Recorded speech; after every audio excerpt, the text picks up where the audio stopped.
ہم مولا علی کو نہ اللہ کہتے ہیں نہ رسول کہتے ہیں، اللہ کا ولی کہتے ہیں، پیغمبر کا بلا فصل وسیع کہتے ہیں۔ بسم اللہ الرحمن الرحیم۔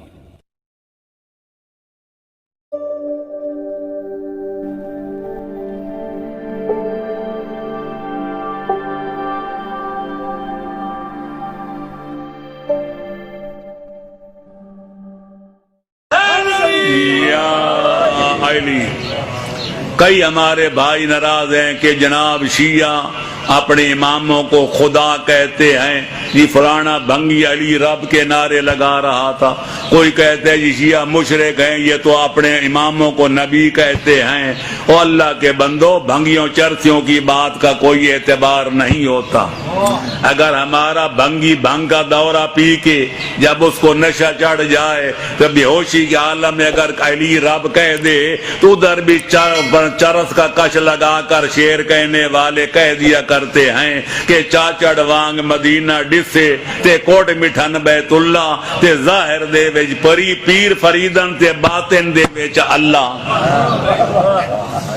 ہم پھر اہل سنت پر فتویٰ لگا سکتے ہیں کہ معاذ اللہ وہ مشرک ہیں؟ نہیں، میں کہتا ہوں وہ کسی چرسی کا شعر ہے تو علی رب کسی بھنگی کا قول ہے۔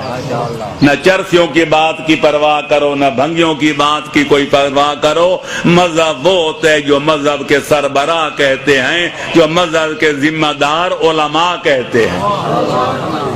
ہم شیعہ مذہب والے نہ مولا علی کو خدا مانتے ہیں، نہ ان کو ہم خاتم الانبیاء کے بعد نبی اور رسول مانتے ہیں۔ ہمارا کلمہ گواہ ہے، ہماری مروجہ اذان گواہ ہے، ہماری اقامت گواہ ہے۔ ہم مرنے والے کو قبر میں لٹا کے جو کاندھا ہلا کے تلقین پڑھاتے ہیں، ہماری تلقین گواہ ہے۔ ہم مولا علی کو نہ اللہ کہتے ہیں نہ رسول کہتے ہیں، اللہ کا ولی کہتے ہیں، پیغمبر کا بلا فصل وسیع کہتے ہیں۔